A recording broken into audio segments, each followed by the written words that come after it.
Cada vez que leemos esta parábola de la viña, de los trabajadores, cada vez que la contemplamos nos quedamos como, a mí me pasa eso, la veo como una obra de arte. Cuando uno ve una pintura especialísima. Y es que no podía hacerlo mejor el Señor dibujando nuestra vida en un día de trabajo. Dibujar toda nuestra vida en un día de trabajo. Y colocar las diferentes etapas de nuestra vida en las horas del día. En la mañana, a media mañana, a mediodía, a media tarde, al anochecer prácticamente. Nuestras diferentes etapas de la vida. Y cómo el Señor es el que nos va llamando a trabajar en su viña. Es algo maravilloso porque ninguno de nosotros ha nacido sin un propósito. El Señor para todos tiene una misión y nos llama a esa misión y nos pide que cumplamos nuestra misión, que hagamos nuestro trabajo y tendremos nuestra recompensa. Y desde el principio hace el negocio. Trabaja conmigo y te daré un denario. Un denario es la vida eterna, ¿no? Te daré la vida eterna. Y pues lo primero que hay que ver es la bondad de Dios, porque Él es el que sale a buscar a los trabajadores. Él es el que sale a buscarnos a nosotros. Y lo hemos visto en esta parábola y en muchos otros textos bíblicos. Vemos a un Jesús que es el buen pastor que sale a buscar a la oveja perdida. Vemos que es Dios Padre misericordioso el que en un acto de amor decide que su Hijo se encarne y venga al mundo para salvarnos. No somos precisamente nosotros los que le buscamos, es Él el que nos busca a nosotros. Y dice la palabra de Dios que en esto consiste el amor, que Él nos amó primero. No que le amemos, no que Él nos deba mucho, sino que nosotros le debemos a Él, porque Él fue el primero que nos amó. Y también esta parábola es un llamado a la conversión, porque así como el Señor refleja nuestra vida, la compara con un día de trabajo, realmente no es una comparación que esté lejos de la realidad, porque el tiempo vuela, el tiempo pasa y uno no se da cuenta a qué horas. Cuando uno está en la escuela, le hablan de historia y le hablan de lo que pasó hace 2 siglos, hace 3 siglos, el siglo pasado. Y luego yo mismo miro mi realidad y digo, ya tengo medio siglo, ¿sí? Y el problema es que si soy consciente, no sé a qué horas pasó el tiempo. Y si soy más consciente todavía, no sé qué he hecho para trabajar en la viña del Señor. A estas alturas, no sé si he hecho bien mi trabajo o cuánto tiempo he desperdiciado ociosamente, como los que estaban ahí en esa plaza, esperando nada. El tiempo pasa muy rápido, por eso también el llamado es a la conversión.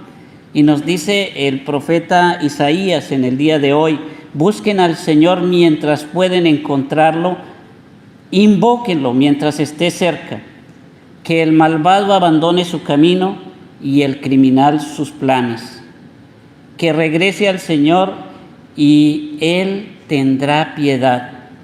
Busquemos al Señor mientras podamos. porque si dejamos pasar el tiempo, se agotará.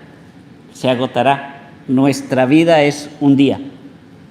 Bien decía el Señor, en la presencia del Señor, un día es como 1000 años y un año es como 1000 días. ¿Sí? Entonces, buscar a Dios es lo primero. Segundo, cuando estamos con Dios, debemos estar haciendo la voluntad de Dios. Estos trabajadores que estaban desde el principio, estaban trabajando ahí por su propio interés, solo por el denario. No había ningún sentido de gratitud hacia el que les había dado el trabajo. Solo estaban trabajando por su propio interés. Por eso les molesta que otros ganen. Por eso les molesta que otros reciban beneficios. Por eso les molesta que a otros se les dé trabajo a diferentes horas del día. Y es que hay una gran diferencia entre estar en una congregación y hacer un schedule, hacer una agenda de reuniones. Tengo que ir el domingo a misa, o tengo que ir a una comunidad durante la semana, o tengo que prestar un servicio en la iglesia, etc. Es diferente hacer eso a permanecer en Dios. Porque a veces, a pesar de que llevamos mucho tiempo en la iglesia, estamos en el lugar, pero no estamos en la presencia de Dios. No permanecemos en el Señor. Y por eso nos apropiamos de lo que tenemos. Eso le pasó a los trabajadores que estaban desde el principio. Ellos creyeron que ellos podían manipular al dueño y hacer que las condiciones de trabajo cambiaran. Y aunque ya habían arreglado un salario, ellos pensaban que el dueño debería hacer las cosas de otra manera y que tenía que darles más privilegios. Y es lo que pasa cuando nosotros nos adueñamos de la iglesia. Hay sacerdotes que ustedes por eso tienen que orar mucho por nosotros, los sacerdotes, porque la posición de sacerdote se puede volver una posición de poder y de gobierno a veces injusto hacia los fieles. Y es aquel sacerdote que desea que todo mundo haga lo que él diga y sin ninguna protesta, sin ninguna opinión ni nada, porque aquí mando yo. Pero ayuden ustedes a orar y hacer mucha oración por los sacerdotes, porque aquí no mandamos nosotros, aquí manda Dios. Nosotros somos simples trabajadores, simples obreros, que estamos trabajando por un salario y que el sacerdote trabaja por el mismo salario que trabajan ustedes, por el reino de los cielos. Ese es el salario por el que estamos trabajando. Y les digo a los servidores que no se dejen llevar por la tentación de adueñarse de su puesto, de adueñarse de su lugar, de creer que porque lleva mucho tiempo en un servicio puede manipular a las demás personas o puede herirles o puede lastimarles o tiene alguna autoridad sobre los demás fieles. No. Nosotros no somos dueños. Nosotros somos obreros. Estamos para trabajar, para hacer lo que tenemos que hacer y siempre con la esperanza de recibir una paga que no va a ser ni más ni menos, va a ser el reino de los cielos. Claro, cuando se ve que unos trabajan más y otros trabajan menos, pues parece que es injusto, ¿verdad? Que se le pague a todos igual. Y sí que hay una injusticia ahí, una gran injusticia ahí. Pero esa injusticia no es ni con el que trabajó por lo que le dijeron que le iban a pagar. Trabajó todo el día y le dijeron que le iban a dar un denario y se lo dieron. No hay injusticia. Ni tampoco hay injusticia por haberle dado más al que trabajó menos, porque eso que se le da de más por su trabajo no es algo injusto, sino un acto de generosidad. Pero la injusticia sí es contra el dueño de esa viña, que él paga el trabajo que no se hizo. Él asume las pérdidas del trabajador que no hizo todo lo que tenía que hacer. La injusticia está contra el dueño de la mies. Ustedes solo vean la cruz. ¿No es una injusticia? ¿No es una injusticia que el que no tenía pecado tenga que estar ahí clavado por nosotros que somos pecadores? ¿No éramos nosotros los que teníamos que hacer ese trabajo? Y sin embargo Él lo hace por nosotros. Cuando uno medita toda la pasión de nuestro Señor Jesucristo, ¿no se les hace a usted injusto que lo hayan azotado? ¿Por qué? ¿Por qué tenían que hacerlo con Él? ¿No se les hace injusto que sea humillado? Dicen que lo golpeaban, que le escupían, le colocaron una corona de espinas, que le golpeaban la cabeza con palos. Es injusto. Sí hay una injusticia, pero no es contra nosotros. En esto de ir en el camino del reino de Dios, no nos hagamos las víctimas. El Señor ha hecho todo por nosotros y lo ha dado todo por nosotros. Dio hasta la última gota de su sangre por nosotros. Esa es la única injusticia y sin embargo el Señor la asume por su infinita misericordia.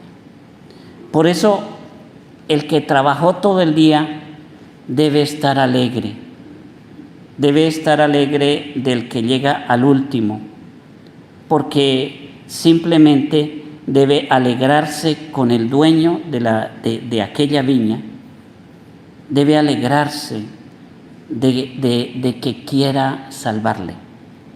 Nosotros como católicos no debemos estar juzgando y criticando a los demás, criticándoles su camino de fe, diciéndoles que hasta ahora entró a la iglesia y ya es lector.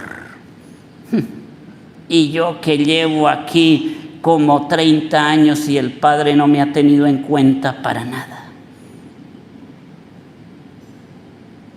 Y ese que hasta ahora entró a la iglesia y ya está en un servicio y está ayudando ahí a los sugieres a acomodar la gente, y yo me siento donde yo quiera, porque este que apenas llegó a la iglesia no me va a decir dónde me siento, ¿sí?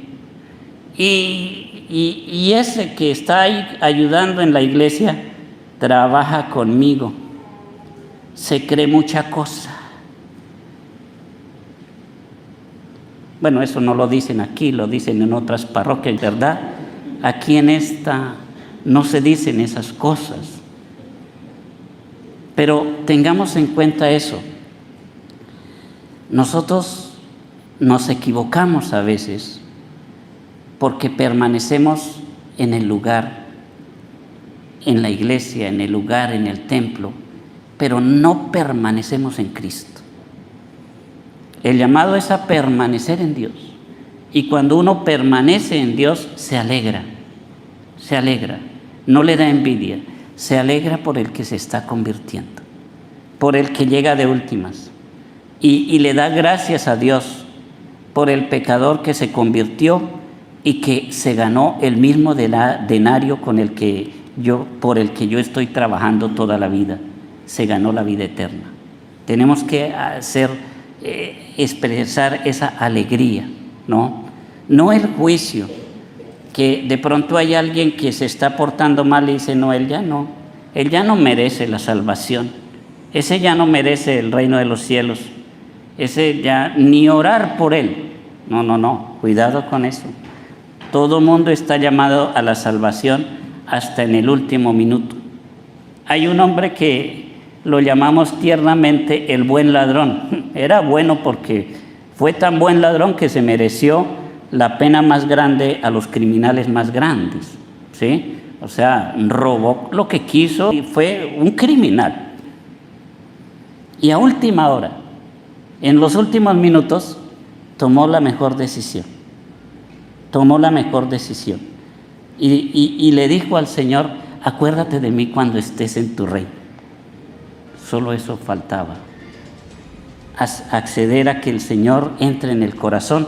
Y Él le dice, te aseguro que hoy mismo estarás conmigo en el paraíso. ¿Hay alguien que esté enojado por eso? ¿Hay alguien que diga, no, yo he estado toda la vida sirviendo al Señor y ese criminal en el último segundo se ganó el cielo? Dicen los poetas, ¿no? Que fue tan buen ladrón que se robó el cielo. Sí, que se robó el cielo. Entonces, pidámosle a Dios que quite de nosotros los pensamientos de egoísmo, que son muy fuertes, y que trabajemos todos, y que dejemos que el Señor nos busque y dejemos que el Señor nos encuentre y que el Señor nos utilice y que el Señor nos haga útiles en el reino de los cielos, y que el tiempo que pasemos en esta vida, sean 10 años, 20 años, 40, 60, 80, los que sea, que los pasemos trabajando para el Señor. Gloria al Padre, al Hijo y al Espíritu Santo.